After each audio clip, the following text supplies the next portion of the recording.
privilege to share His holy word today. And our text for this morning's sermon is found in the book of Deuteronomy, chapter 7, verses 6 to verse 9.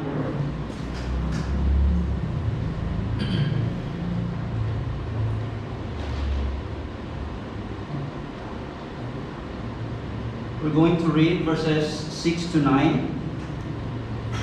Deuteronomy chapter 7, verses 6 to 9. All together, ready? Begin. For you are a people holy to the Lord your God. The Lord your God has chosen you to be a people of His treasured possession out of all the people who are on the face of the earth. Verse 7. It was not because you were more in number than any other people that the Lord set His love on you and chose you, for you were the fewest of all peoples. But it is because the Lord loves you and is keeping the oath that He swore to your father, that the Lord has brought you out with a mighty hand and redeemed you from the house of slavery, from the hand of Pharaoh, king of Egypt. Know therefore that the Lord your God is God, the faithful God, who keeps covenant and steadfast love with those who love Him and keep His commandments to 1,000 generation. Let us pray. Heavenly Father, we are so grateful for this opportunity today. As we ponder upon your word, Lord, we're asking for the guidance and help of the Holy Spirit as we learn your word today, Father God. Give us heavenly wisdom and don't allow our enemy to distract our main focus to worship you and to study your word. And guide us, Lord, and be with us throughout the whole day as we worship you in this place. So pray in just name. Amen. Held by a faithful God. So that's the title of our message this morning. So our question this morning is, are you living like everything depends on you, or like you are already held by a faithful God? Israel is about to enter the promised land. After 40 years of wandering in the wilderness. And while an entire rebellious generation has died in the desert because of their unbelief and disobedience sa Ginoo.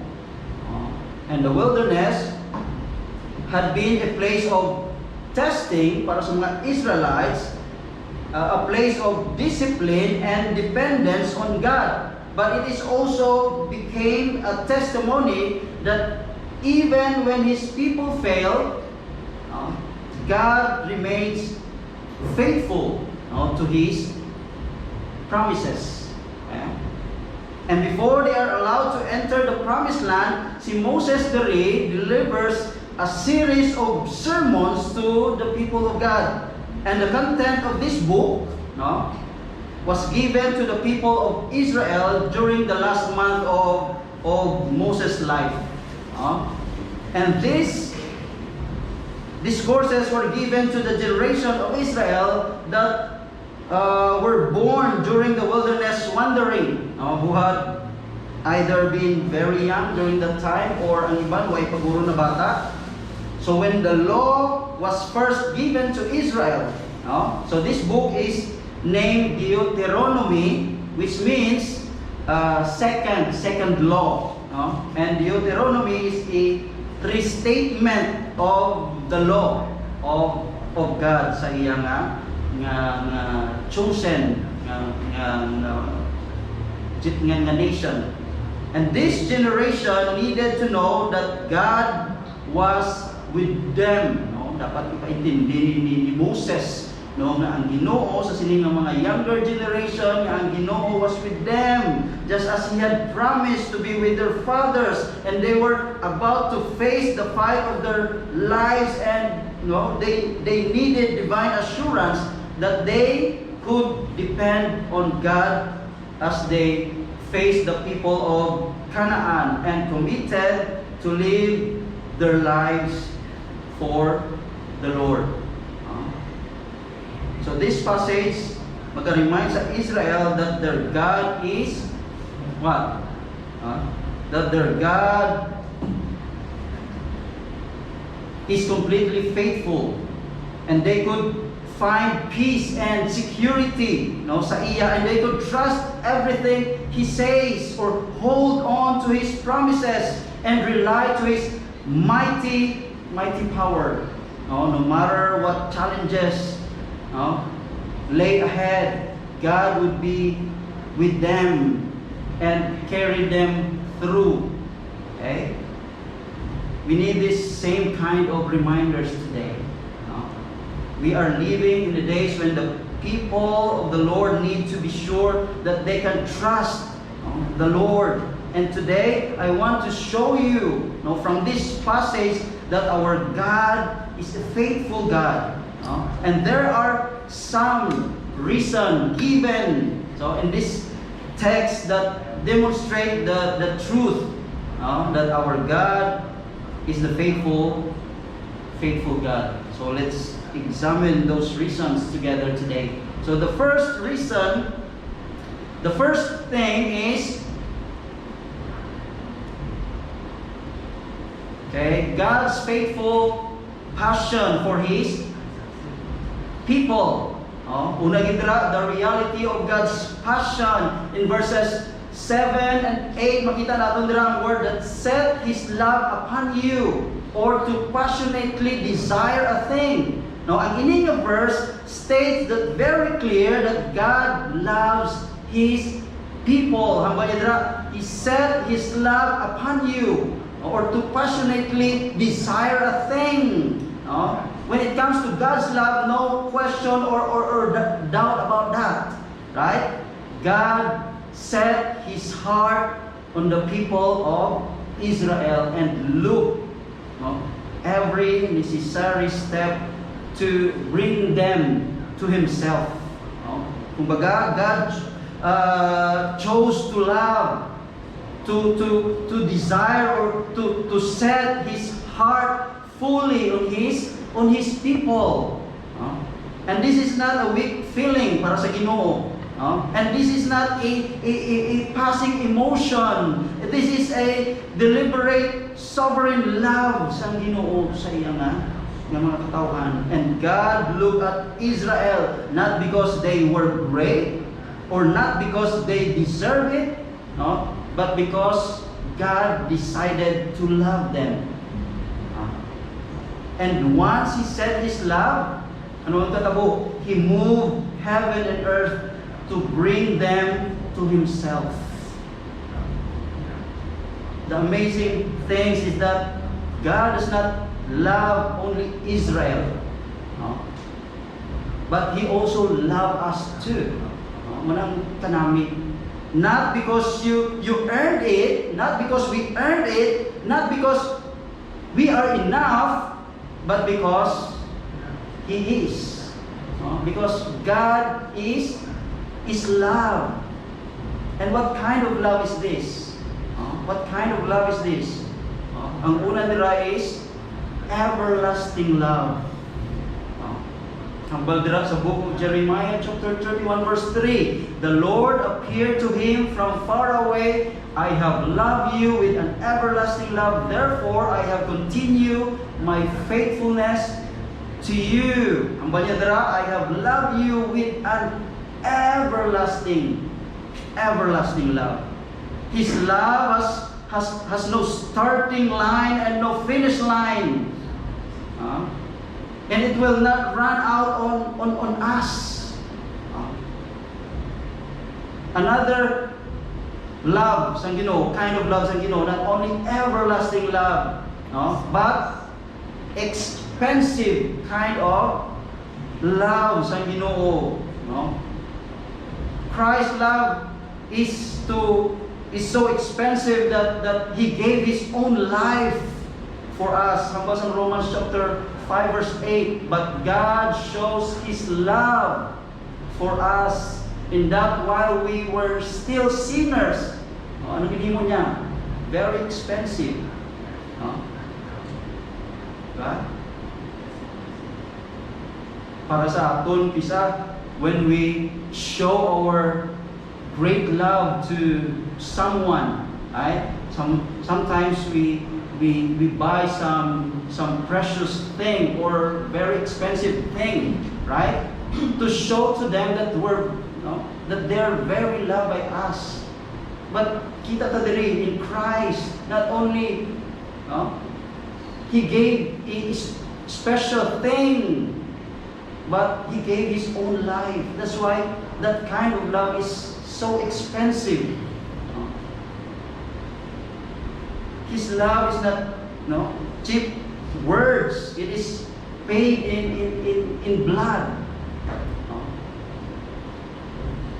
Another kind of love, not only everlasting love, expensive love, but the next thing is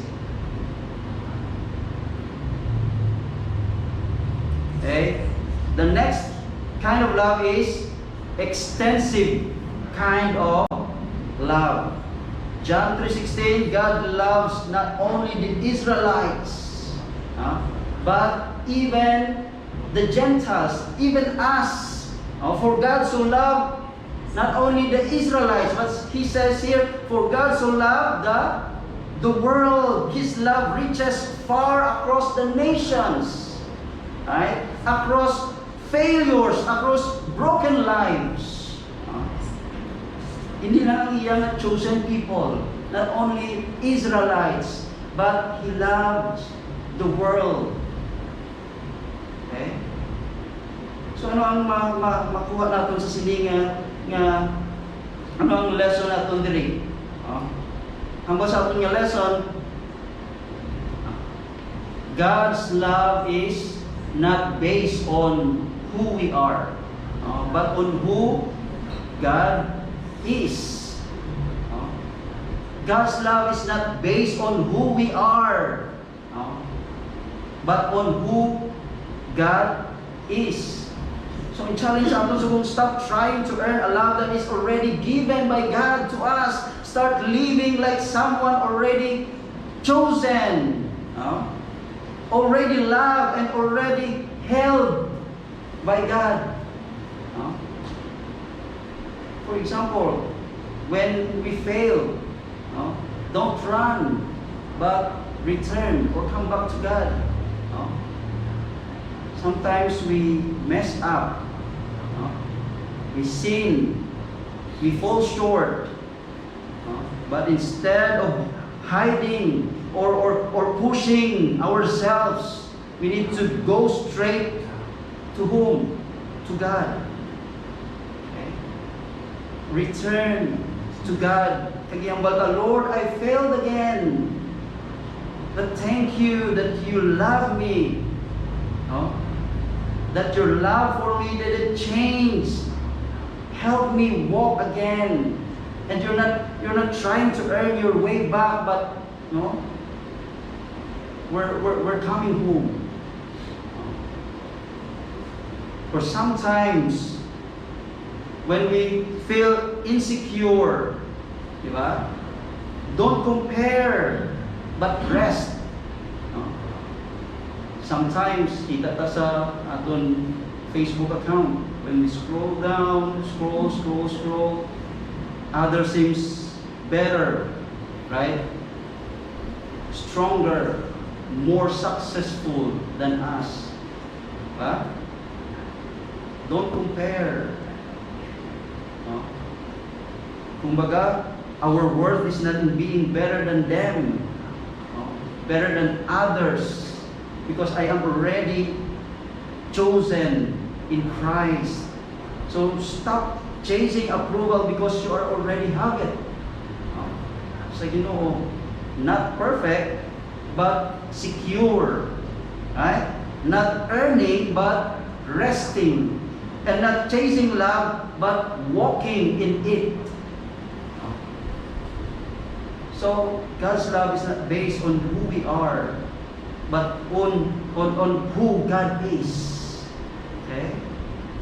And the second thing,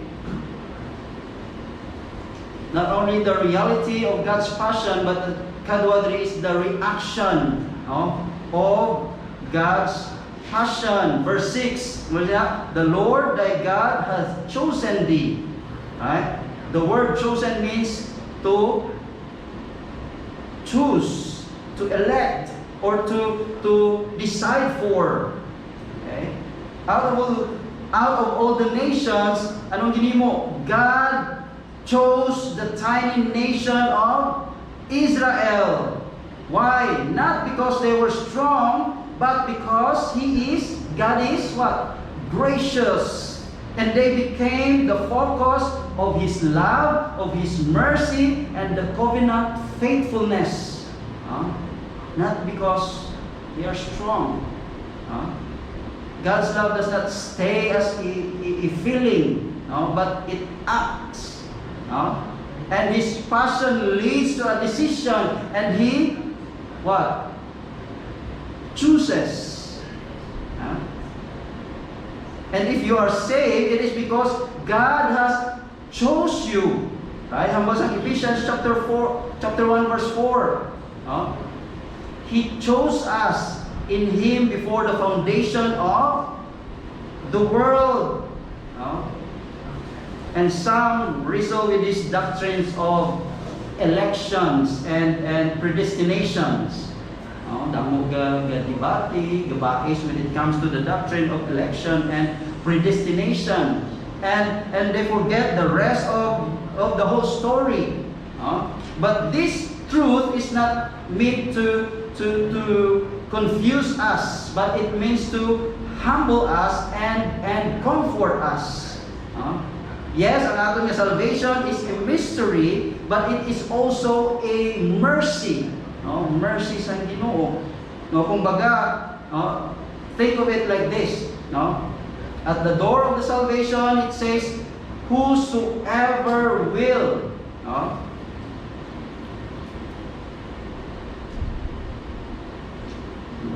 Okay? So think about this. At the door of salvation, gahambal siya nga, whosoever will, let him come. Hambal sa Revelation. Okay? Hambal sa John chapter 6 verse 37. All that the Father gives me will come to me, and whoever comes to me, ano ba niya dra? Will never cast out. And hambal sa Revelation chapter 22 verse 17, and whosoever will, let him take the water of life freely. Kumbaga, it is a beautiful invitation of the gospel para sa tanan, that Christ opens the door wide to sinners who will come to Him in faith. The river of grace is deep enough for the worst sinner and free enough for the poorest soul. Kaya yun sa rain falling on dry ground, and His mercy comes without price. And then ang kadua, kung at the door of salvation, nagahambal ang iba that whoever will, let him come. Ang kadua diri, when you enter the door, look back. Kagahambal siya ang Bible that chosen before the foundation of the world. Sa next verse.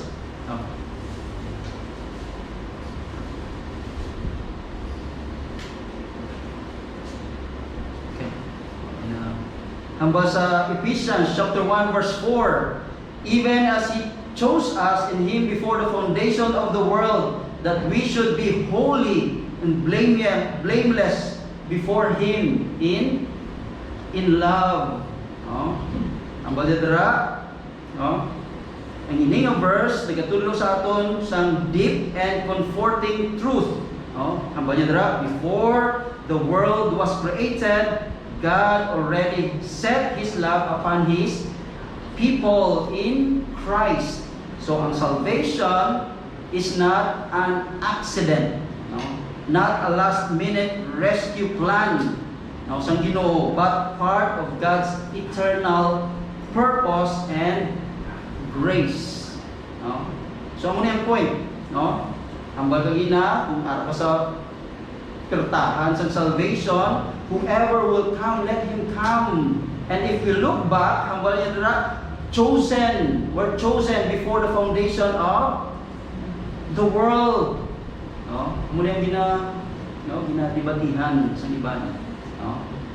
But ini nga point diri, both are true and both are necessary, no, sa aton salvation. Ang isa ka author nag-describe ang sining tension between divine choice and human responsibility like two ends of a rope that go through a ceiling. No, ang ceiling diri, ang sa babaw, no, hindi ta makita, no. Pero sa babaw wala may arang ng pulley, no. May duha ka rope, makita lang des lalong pa sa babaw, hindi ta makita but naka-connect lang sa pulley. No. Ang banya diri, what appears to be two ropes below is actually one rope up above. No. So ang point niya diri, if you would climb the rope, no, all you need to do is you must hold to both ropes. No? Kaya man, because if you hold only one rope, what will happen? You will fall. Diba? Kaya naka-connect ka rin sa pulley, kung isa lang ka rope, butungon mo, hindi ka rin maka-climb. So, ang tendency, you will fall. No? So, ang point is, God chose His children before the foundation of the world. But His children must still look to Him or to Jesus Christ by faith before they can be saved. So ang both nga statement nga whoever will let Him come and chosen before the foundation of the world are both are true and both are necessary sa aton nga salvation. God chose His children before the foundation of the world, but His children must still look to Jesus Christ by faith before they can be saved. So here is the bottom line.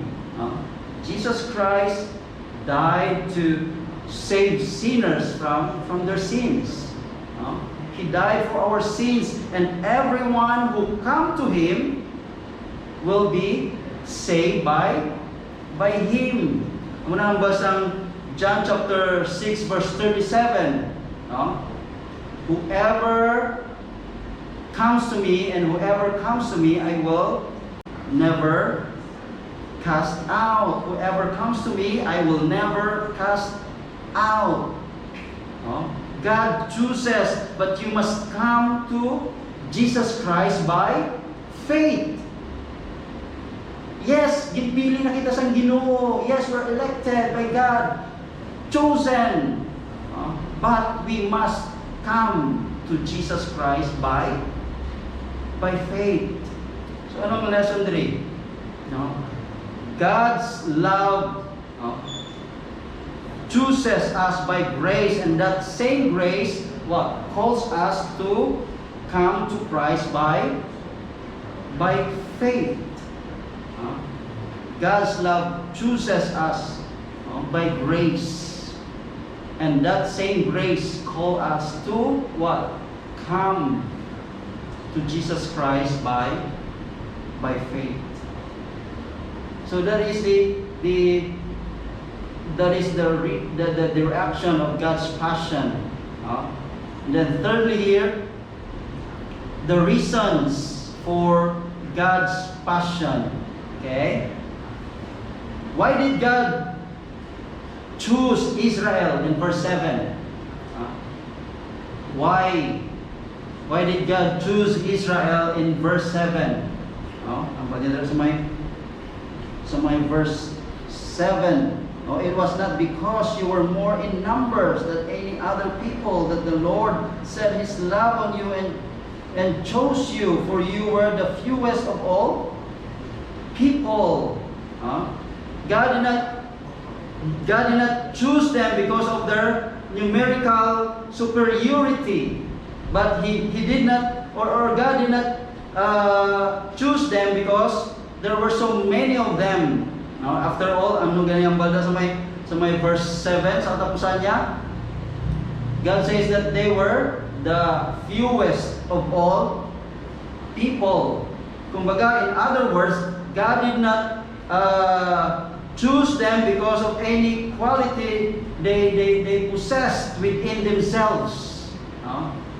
But God tells them in verse 8, ang balda sa may verse 8, but it is because the Lord loves you and is keeping the oath that He swore to your father, that the Lord has brought you out with a mighty hand and redeemed you from the house of slavery, from the hand of Pharaoh, the king of Egypt. That's why, that's the reason why He chose them and redeemed them. Anong reason? Anong reason? First reason is, He did it because of His will. Okay? The reason why, because of God's will. In verse 8, because the Lord loves you, and no reason is given for this love. Kumbaga, He just set His love on them and acted on their behalf. God chose them, and He saved them, and He blessed them, and He stood by them. Not because they are many numbers, but just because God wanted to. So He did it because of His will. Gusto sa Ginoo.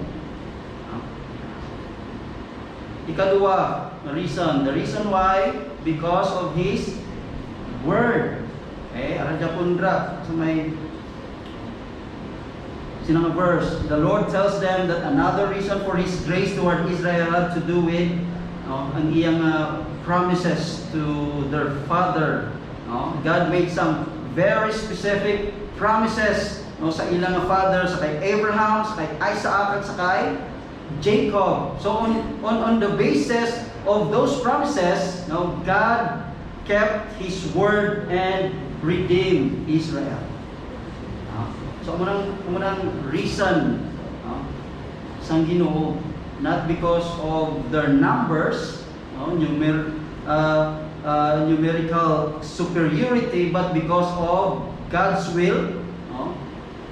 Umunang gusto sang Ginoo kag ang iyang promise to their fathers. So in other words, they were chosen, they were redeemed and blessed because of God's promises to another, or to their father. And there's a lot more nga makita naton yung truth sa sining verse. And we will always remember this. We will always remember this. Okay? So we'll always remember this.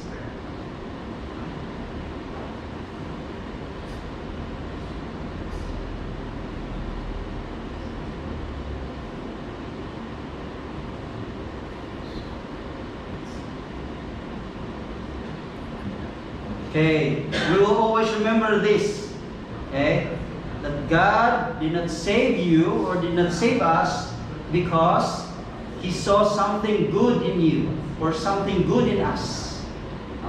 Wala niya save si Tuto MJ kag si Tuto Mitoy because they are very, very good kids. Kumbaya diri in the book of Romans, chapter 3. as fast as I can tell from the Word of God, there is nothing good about any of us. Mahambadra sa Romans chapter 3 verse 10, that no one is righteous, no, not one.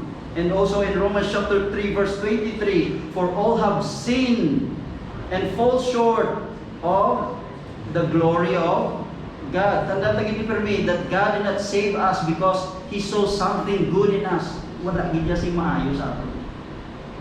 We fall short, right? No one is righteous, no, not one. Ikadwa dira,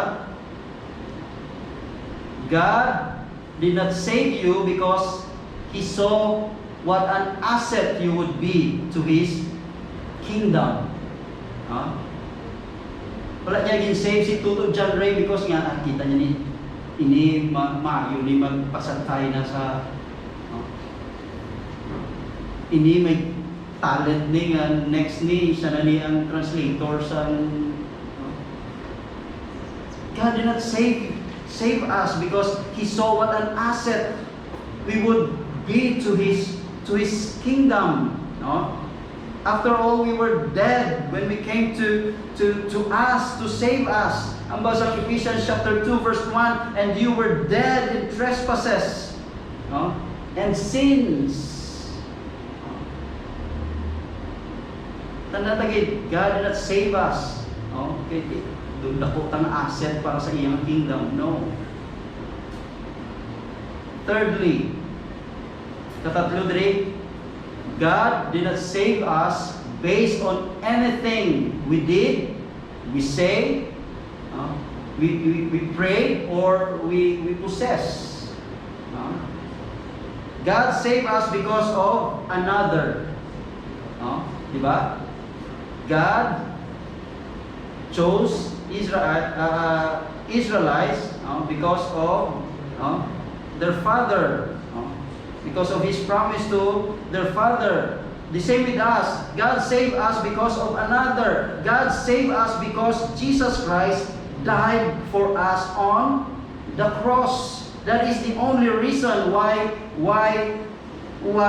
any of us ever get saved. Because of the Lord Jesus Christ who died on the cross. Indeed, because there's something good in us. Indeed, because we have a very asset. We are assets sa iyang kingdom, or kung ano man ang aton nga ginhimo or pangamuyo or ang aton nga possess. But because of another, because of the Lord Jesus Christ who died on the cross for us. So lesson there, that God saves not because of who we are, but because of His will, diba? And His promise in Christ. God saves not because of who we are, but because of His will and His promise in Christ. Secondly, not only God's faithful passion for His people, but ang ikadwa diri, God's faithful performance for His people. Ang una dira, ang makita natin dira, He desires them. Again, in verse 7, ang amba niya makita sa may verse 7, He set His love upon them. Right? And in verse 6, kung tanawin natin dira sa may verse 6, ang niya dira, He passionately desires them. Okay, ang niya dira sa may verse 6, out of all the people who are on the face of the earth, kamu, the nation of Israel, and He is determined to redeem them, no matter the cost. And consider how God called and blessed and grew sheltered and provided for the people of Israel. Kumbaga, God worked in their history in many providential ways to bring them to Himself. And He did the same thing for every one of us. He did the same thing. Consider how the Lord worked to bring you to Jesus. Paano ka nakakilala sa Ginoo? Look at the event that made you your life before you met Jesus Christ in your life. Look at the people God allowed to come into your life to influence you. And consider how the Lord worked in conviction to draw you to Jesus Christ for salvation. So when God goes after a lost sinner, He does whatever it takes to bring them in faith. Ang basa ng John chapter 6 verse 44. Ang basa ng John chapter 6 verse 44, no one can come to me except the Father which hath sent me draw him, and I will raise him up at the last day. Notice natin dira, the Lord said can. No man can. Kagulat niya dira sulat ang ginbutang ang may. The implication is that lost sinners lack the ability to come to God on their own. Whoever may come, but no one can come unless the Father draws them. Pwede yung ability to come to God on our own. The word draw speaks of God's powerful and gracious work in bringing someone to faith. The word draw means to drag. And God has to draw the sinner because the sinner cannot and will not come on his own. But when the sinner is convicted sang iyang sala and draw to Jesus Christ, so ang sinner will come in humble repentance. That's why thank be to God that He reaches down to those who lack the ability to reach up to Him. Pwede ability.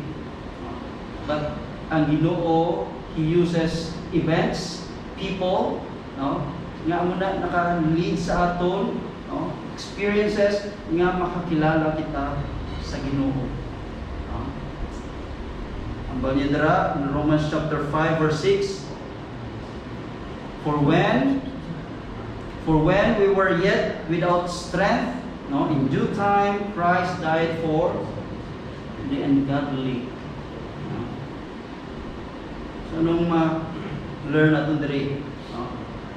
God does not wait for sinners to come, but He lovingly pursues and brings them to Himself. Because we don't have the capacity, the ability. But God does not wait for sinners to come. Pangita sa paagi, He lovingly pursues and brings them to Himself. He called Israel, He blessed them, protected them, guided their history, step by step until they were His. Muna gani ang basang Kung Fu Panda. You are not an accident. You are not an accident. Your story has been shaped by pursuing God. Kumbaga, God works through our lives to draw us. So all we need to do is to look back at our life.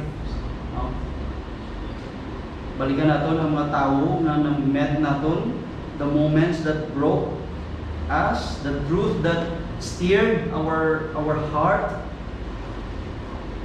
Those were not random, and that was God who quietly working behind the scenes sa ating mga buhay, pulling us closer, step by step, to Him.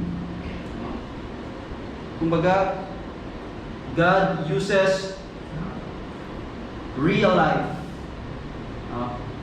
real events, real people to bring sinners to Christ. So tandaan natin that you didn't find God. He found us. He found you. So what are we going to do? Respond to His call with faith. Okay?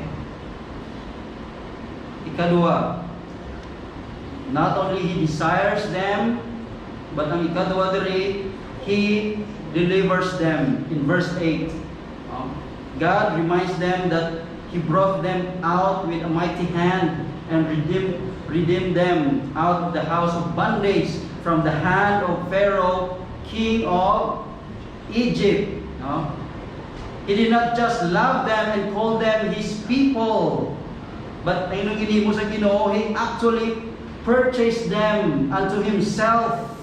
God purchased Israel when the Passover lamb was slaughtered and His blood placed on the door of the houses. Remember you? They were purchased with the blood of an innocent substitute, si Jesus Christ. And God bought them. Then through a series of miracles, God delivered them from their captivity and set them free. Before sila nakaabot sa promised land, sa wilderness, amo niyang ginhimo sa Ginoo sa ila. That is also what He did for us. He redeemed us to Himself through the blood of His Son, Jesus Christ. Ang basang Revelation, worthy are you to take the scroll and open to the seals, for you were slain, and by your blood you ransom people for God from every tribe, language, and people and nation. And not only did He redeem us, but He has delivered us from the bondage of our sins.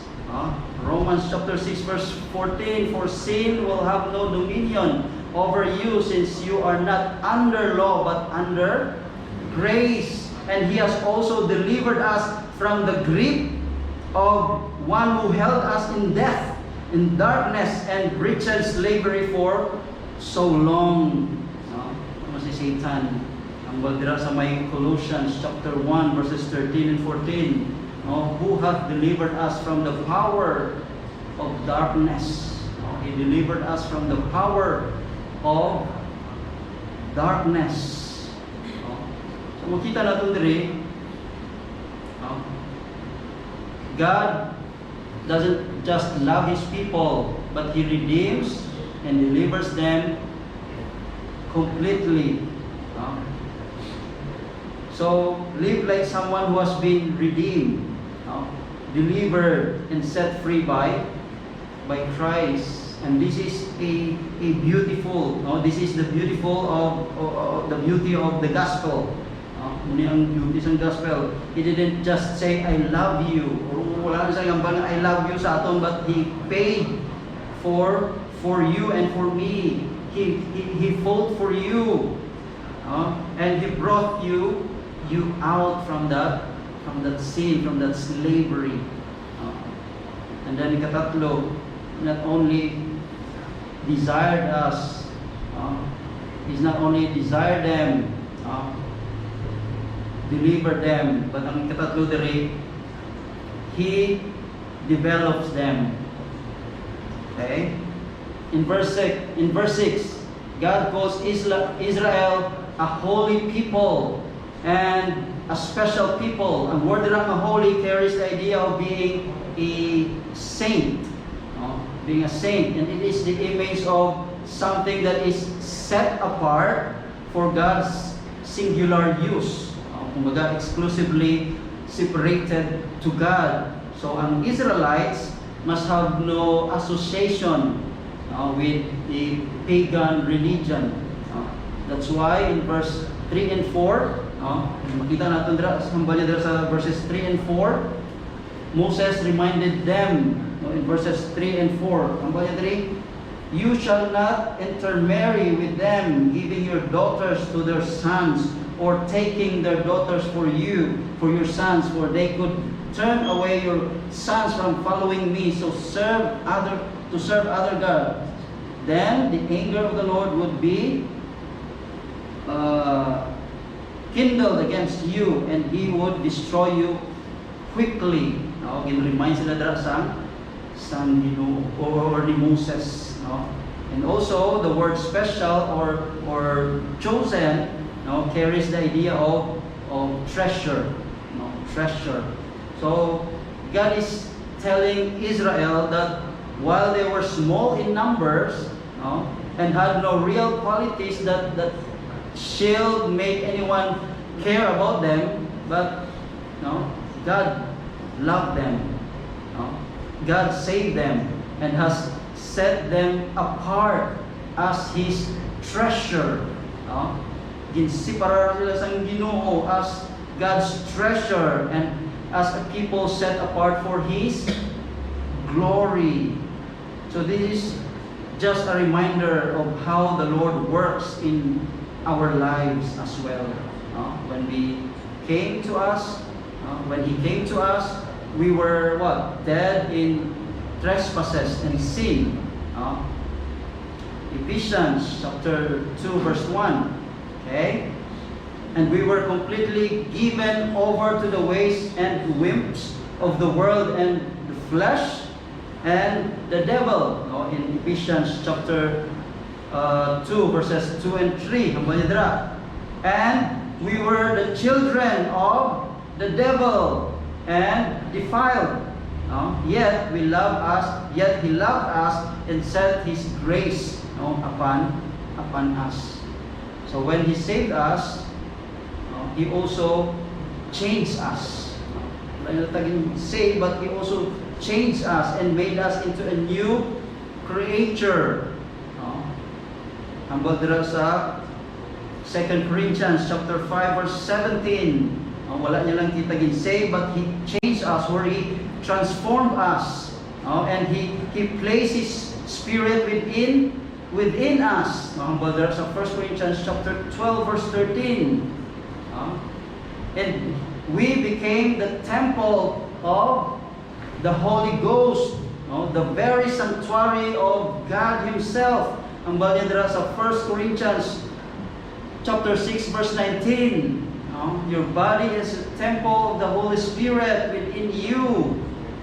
And He even placed His very nature within us. Ang balya dira sa 2 Peter chapter 1 verse 14.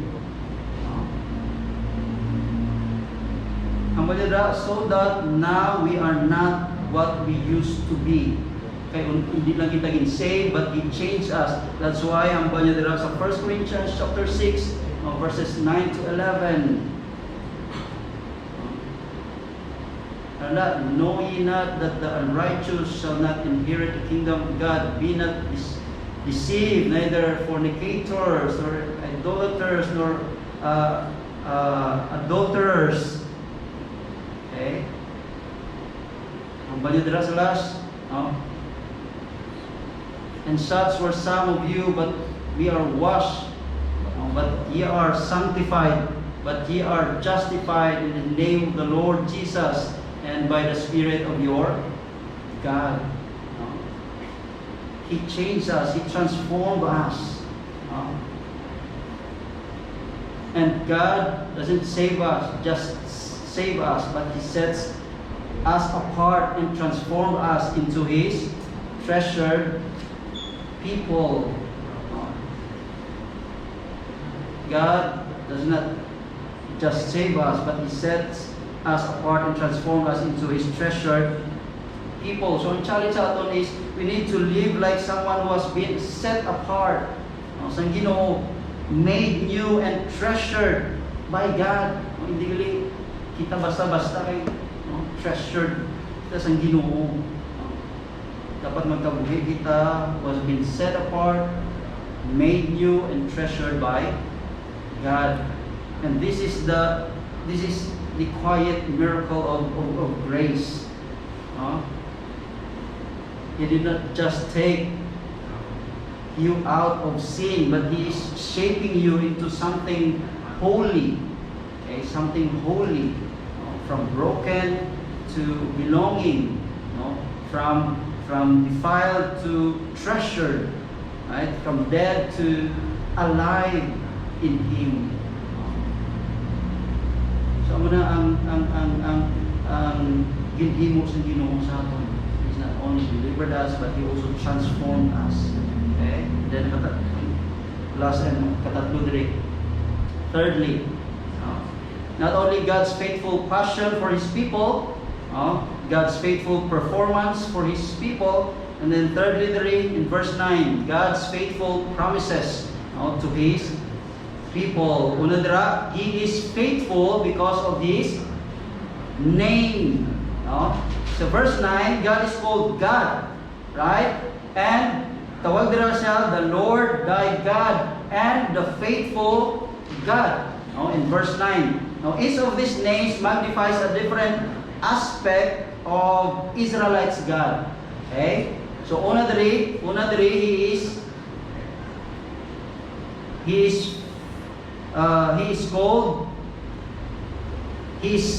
called God.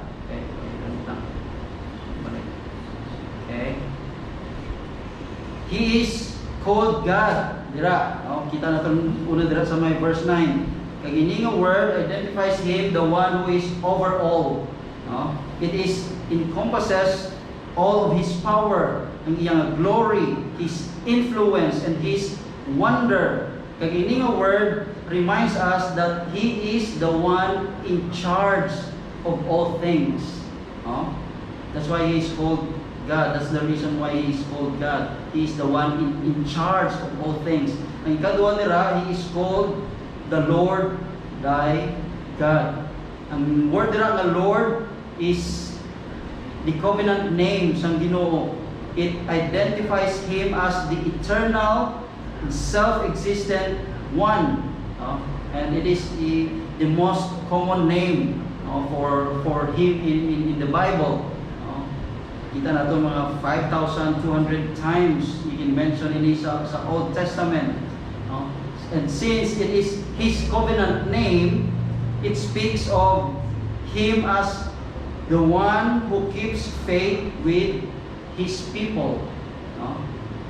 The one who keeps faith with His people. So in other words, He is one who will do whatever He says He will do. Muna itong Ginoo. Ang pronoun dira nga thy, Thy, reminds them of their relationship to their covenant-keeping Lord. And He is their God, and He will keep His promises to them, to the Israelites.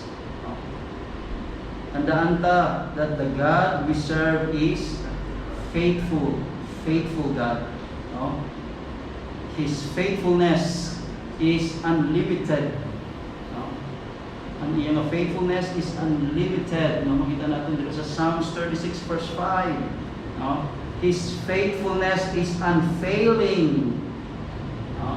And His faithfulness is glimpsed into His character. Para ng mga supporting verses. And then next, His faithfulness is abounding.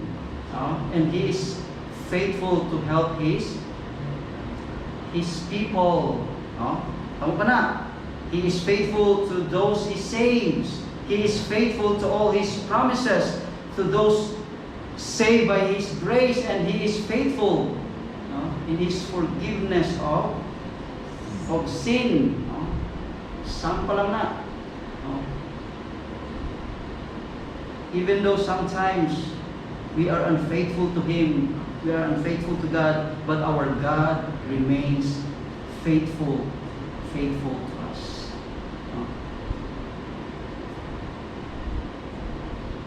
So all we need to do is to trust the God who never breaks His word, and He is faithful to the end.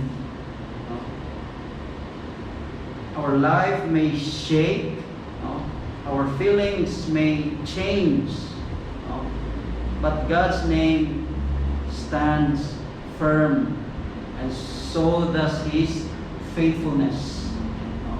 Di niya magpagpo. Ikadua diri, he is not faithful because of his name, but he is also faithful because of his nature. He is called the faithful God. Verse 9, the word faithful speaks of God as one who supports, confirms, establishes, and can be believed. It simply reminds us that God can be trusted. We are told that He is one who keepeth covenant and mercy. That's my verse 9. Ini statement simply means that God always stands by His word, and He is faithful. He will do everything He has said that He will do, and He can be depended upon. Kaya ang ating Ginoo is a God who cannot lie. Ang baso may Hebrews or Numbers. God is not a man that He should lie, neither the Son of Man that He should repent. Had He said, and shall He not do it? Or had He spoken, and shall He not make it good? Okay? Because God is who He is. Kumbaga, we can count on Him in every situation sa aton nga kabuhi, ano man aton mga pag-atubangon sa kabuhi. God is faithful. God is faithful. Okay? Maybe our friends will fail, right? But tandaan natin, God is faithful. Diba? Tandaan na si Judas, no, grabe siya ka close kay Jesus, but at the end, or maybe family will fail, but God is faithful. Or aton nga funds will fail, feelings will fail, faith will fail. I am not implying that faith in God is ever misplaced. I am saying that often our faith is overwhelmed by our doubts. So in spite of that, ang aton Ginoo is still faithful. Kumbaga, regardless of the realm of life, the Lord can be trusted to stand by His promises that He will save you if you will come to Jesus, because He is faithful, and He will keep you and take you to heaven when this life is over, because God is faithful, and He will hear you when you call to Him, because God is faithful, and He will meet your needs here on earth, because God is faithful, and He will give you grace sufficient for every trials, because He is faithful, and He will give you His peace in the midst of every circumstances sa aton nga kabuhi, because God is faithful, and He will walk with you every step of the way to glory. Yaman, He is faithful. So all we need to do is to trust God in every situation, because He will never fail us, because our God is a faithful God.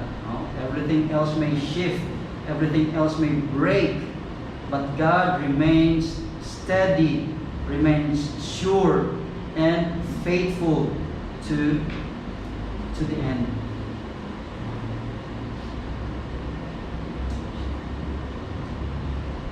May ari din sa istorya Once an old man was walking the beach at dawn.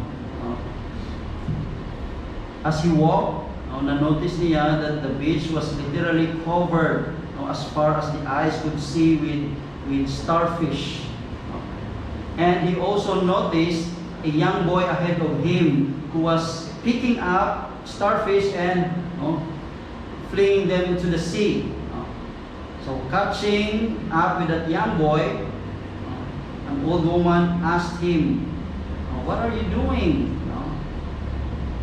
The boy replied to that old man, was a young boy, "I am picking up these starfish and throwing them back into the sea so that they will not die." But the beach goes on for miles and miles, and there are millions of starfish. Was an old man. How can your effort make any difference? Was an old man sa young boy. So ang young boy look at the starfish in his hand, and then iubra niya, ihaboy niya, it throw it so safely in the waves. So ang basang young boy sa old man. So it makes a difference to this one. So problem, my problem and yours is that we are unable to help everyone, right? Hindi ka mabuligan tanan. But there's a little that I can do to meet your needs and help you along, sa aton nga life's way. Hindi natin pagkalipatan that there is a God in heaven who is able to help us all. Ano man yung circumstances sa kabuhi, He is faithful. He knows where every one of His starfish. And He is able to take care each of them because He is a faithful God.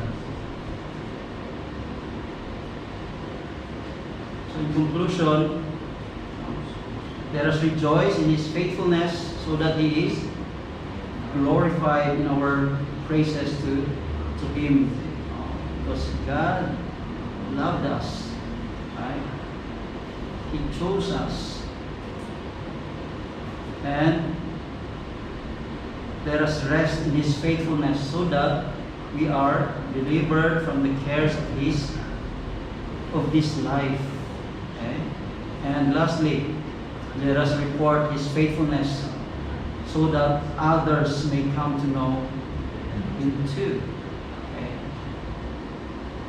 That the Lord our God is faithful. Okay? Always remember, patanuman ang inyong message, hindi nang paglipatid that our God is faithful. Let us pray. Heavenly Father, when we are weak, you remain strong, and when we are afraid, you remain near. And when everything around us changes, you never change. Lord, thank you for setting your love upon your people, not because we deserved it, but because you are gracious and merciful. Thank you for pursuing us when we were lost, for redeeming us through the blood of Jesus Christ, and for bringing us from the darkness into the kingdom of your dear Son, Jesus Christ. Lord, please help us to live like people already held by the faithful God. When we fail, teach us to return to you. When we feel insecure, Lord, please teach us to rest in your love instead of comparing ourselves with others. And when trials come, remind us that your promises never fail. Lord, thank you that friends may fail, feelings may fail, even our strength. may fail, but you, our God, never fail.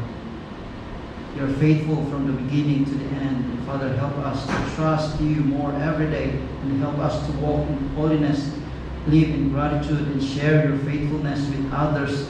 And for those who feel weary or discouraged or burdened today, please wrap them in the comfort of your unchanging love. This is our prayer in Jesus' name. Amen.